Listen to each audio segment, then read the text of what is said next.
Welcome to the deep dive. This is where we take sources, sometimes just one really potent one, and pull out the insights you need. Today we're diving into something that, well, it might just change how you look at everyday interactions. The idea that even simple connections can have these hidden strategic layers, and that, understanding people often comes from unexpected angles. So our focus today is this fascinating short excerpt. It's from a source called The Espionage of Friendship.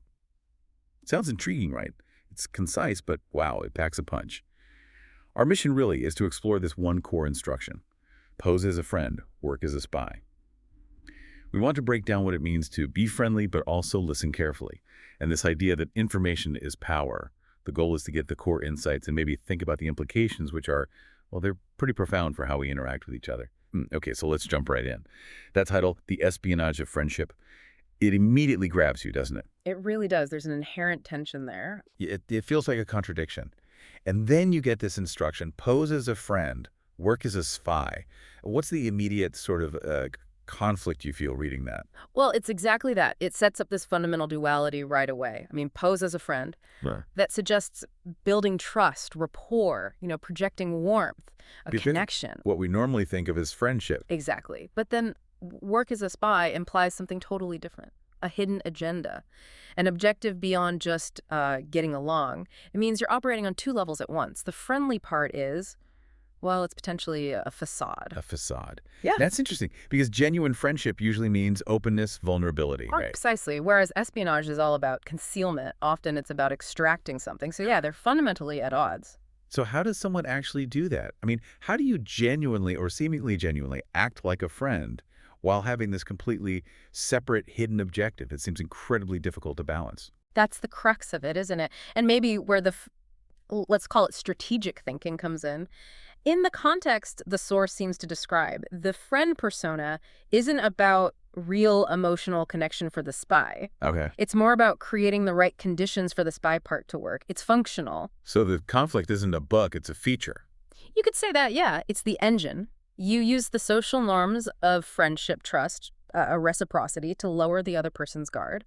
Think about like competitive intelligence.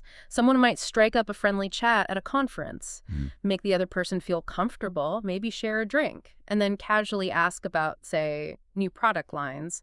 The friendliness is the key that unlocks the information. Got it. So the friendliness isn't the point, it's the lubricant, as you said before we started. Yeah. It gets the wheels turning for the actual objective. Which brings us to the next part, be friendly. The source explicitly advises this. It's not just politeness then. What's the strategic angle here? Yeah. Absolutely strategic. Friendliness in this framework is your primary tool. It's not about genuine warmth necessarily, but about perception management. Perception management, okay. Yeah, you want to appear approachable, non-threatening, maybe even sympathetic. Why? Because people naturally trust those they see as friends or allies. It creates an environment where the target feels comfortable, lets their guard down, and is just more likely to share things, maybe things they wouldn't normally share. Right. It disarms them. It overcomes that natural human caution or skepticism. Exactly. Without that initial friendliness, that perceived connection, getting access to the information you want would be much harder, maybe impossible. It's like building a bridge of trust, even if it's, well, maybe not entirely structurally sound from the spy's end. That's a good way to put it. It creates the pathway. Okay, so you've established this friendly rapport, then the instruction gets really specific, but also listen carefully. This clearly isn't just passive hearing, like having the TV on in the background. What does listening carefully mean in this context? What are you listening for? Yeah, this is critical. Careful listening here is. It's active, it's discerning. It goes way beyond just the words being spoken. You're tuning into the nuances. What's not being said? What are the hesitations? The emotional undertones? So reading between the lines. Definitely. And picking up on unintentional clues, maybe underlying motives. It's like processing all the incoming data, verbal, nonverbal, with a very specific goal in mind. You're constantly scanning for patterns, inconsistencies, significant details that someone just having a normal chat would completely miss. Wow. It sounds like intense analysis happening in real time. You're not just receiving information, you're actively decoding it, looking for the subtext, the unspoken assumptions, maybe vulnerabilities or leverage points that the person isn't even aware they're revealing. Precisely. The friendly chat creates the opportunity, but the careful listening is the actual extraction process. It's focused, it's analytical. It transforms a simple conversation into almost a data gathering exercise. It really does. Think about a skilled negotiator. They build rapport, seem friendly, right? But they are listening so carefully for the other side's real limits, their true priorities, the things they really care about, maybe their anxieties. That's the data they use to gain an edge. That makes perfect sense. The friendliness opens the door, the listening finds the valuable stuff inside, and the source makes the reason crystal clear. Information is power. Let's unpack that. Yeah. What kind of power are we talking about here? How does information become power in this espionage of friendships scenario? Well, it's strategic power. Information gives you an advantage. It gives you foresight.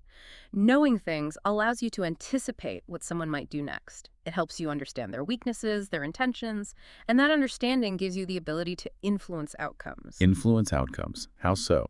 Well, whether your goal is to protect yourself or maybe exploit an opportunity or even neutralize a potential threat, having the right information gives you leverage, control even.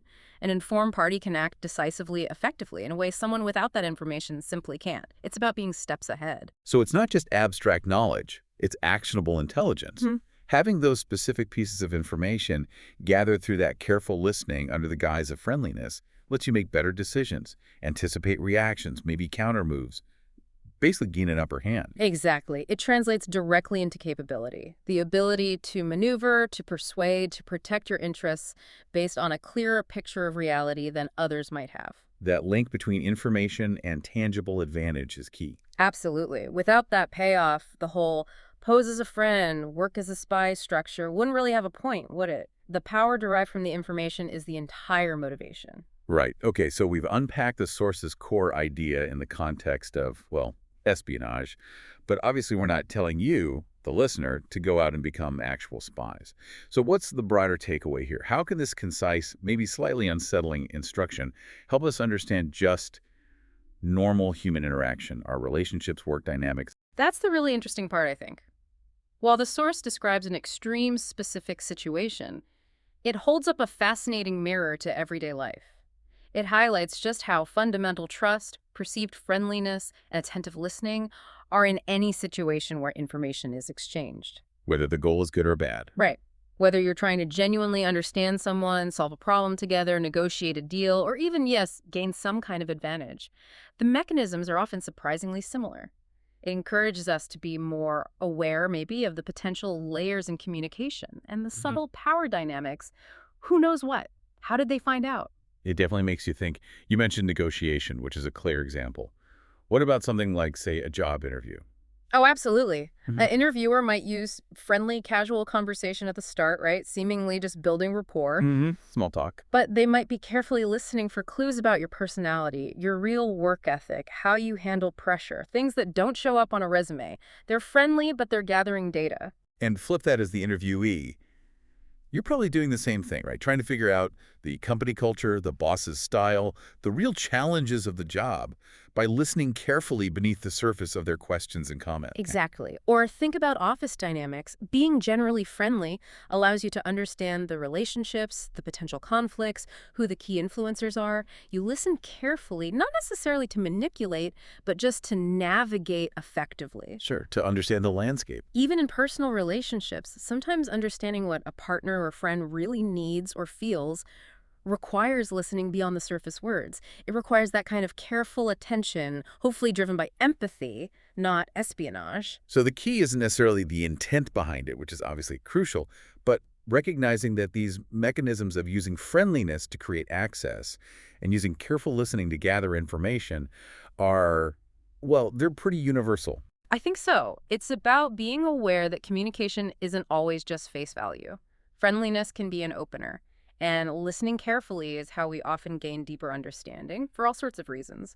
It just makes you a more, perhaps, discerning observer and participant in all your interactions. Okay, so wrapping up our deep dive into this potent idea from the espionage of friendship, we really dug into that core tension.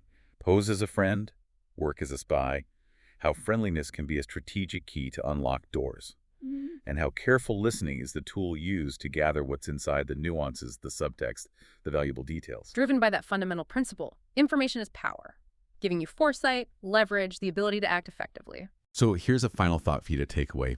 In your own interactions at work, with friends, negotiating, even just chatting, think about this dynamic. When you're being friendly, trying to understand someone, how much is pure connection and how much is perhaps unconsciously strategic, careful listening to gather information you need? And maybe more importantly, what responsibility comes with the power of the information you gain, however you gain it? Something to ponder.